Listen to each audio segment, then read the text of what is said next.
The volatility of the feeder cattle market this winter has left some wheat pasture available for cow-calf producers to use either for adult cows or in many cases for replacement heifers.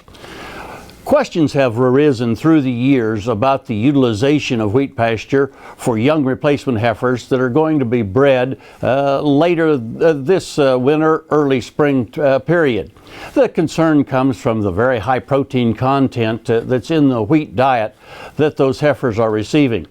Therefore, about 5 or 6 years ago, here at Oklahoma State University, we conducted a trial to take a good look at this particular situation to see if there were any problems in terms of breeding heifers that had been grazing wheat most of the winter. For 2 years in a row, we took 40 replacement heifers. Half of those heifers stayed on wheat pasture from early December clear through late April into May into a graze out period. The other half of the replacement heifers were on wheat until about mid-March, 3 weeks prior to the anticipated breeding season. Then they were removed, put in a dry lot situation on a good growing self-fed diet that allowed them to gain at about the same rate as what we expected the heifers that were out on wheat to gain as well. All of these heifers were synchronized and bred to fixed time artificial insemination, then 10 days later exposed to fertile bulls for another 45 days.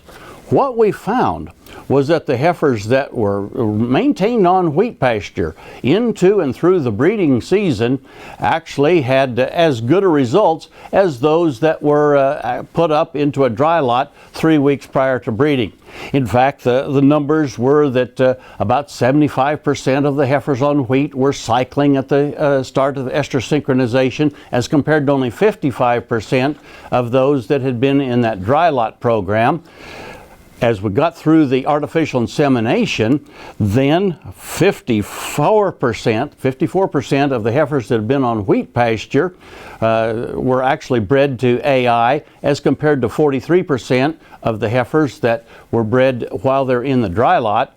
And as we then looked at the final pregnancy rates, as we could examine them the next fall, 98% of those heifers that had gone through most of the winter and spring on wheat pasture were bred, as compared to 88% of those that had been put up in the dry lot there in mid-March. I think the lesson that we can learn from this data is that we can use wheat pasture as a growing program for these young replacement heifers that are going through their first breeding season with confidence that although it is extremely high in protein, has excess protein, it doesn't seem to impact the reproductive capabilities of these young heifers, and we can utilize this forage as a pretty economical source of and a way of growing these replacement heifers. If you would like to look at that study in more detail, go to the SunUp website. That's sunup.okstate.edu.